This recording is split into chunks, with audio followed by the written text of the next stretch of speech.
Welcome. In front of me is a HUAWEI MatePad Paper, and today I'll show you how you can enable the power saving mode on this little tablet. So to get started, we just need to navigate into the settings. So right over here. From the settings, select your battery, which is right here, barely visible. And then you have right here, power saving mode.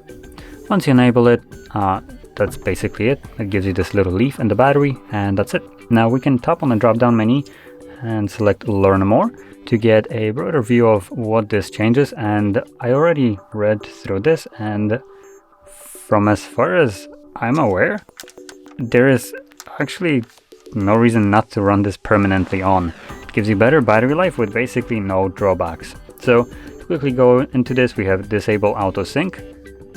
It's a paper ink. You probably won't be syncing too much data anyway. If you use this for email, I guess that would be the only reason you might care about the sync. The other thing is the screen timeout, which you just seen happen. For some stupid reason, they decided to keep this on here, so shorter screen on time, which basically is stupid, to be completely honest, because that's the only annoying part I would say here, because this is paper ink. Once it prints this like onto the display, it's not using power for the display. So by actually locking the display like it's gonna do in a second, it uses more power by doing so than just keeping it like this. So I believe the the Harmony OS that is designed for this is just not the best when it comes down to, well, this kind of device. But that's just all I think. Anyway, moving down, we have haptic feedback. I don't think this device has any haptic feedback, so it doesn't really matter. System sound, I guess, I mean, this again doesn't really matter because not that I have noticed, there is no sound when you press on things. It still keeps the sound of, well, like music that will be playing and stuff like that, so you shouldn't worry about that one. We have also reduced visual effects. It's a paper ink. The visual effects here are already reduced to non-existent, so again, that's not really a problem. This, like I said, short screen time, that's one of the problems. Restrict background app activity, again, not really a problem. There's not very many apps here that you can utilize, and the ones that you will be are usually open, like settings, so you don't really care about the ones that are in the background.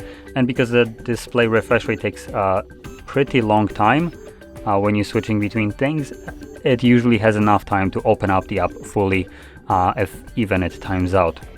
Then moving on to the last one, it's going to be reduce system performance.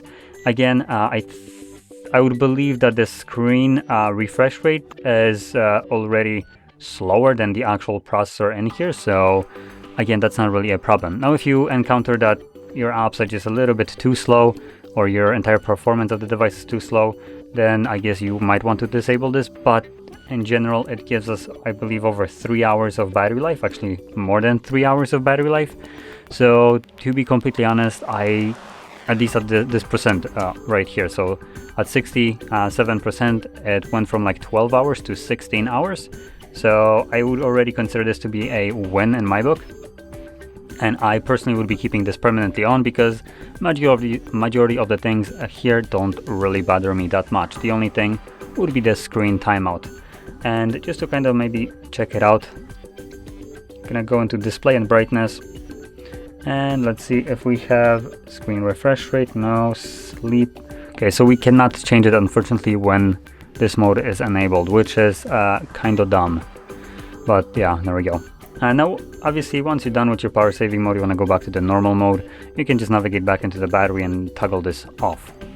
Unfortunately, there is no quick toggle in our little menu right here, so you will always need to navigate to the settings and the battery and toggle it on and off from there.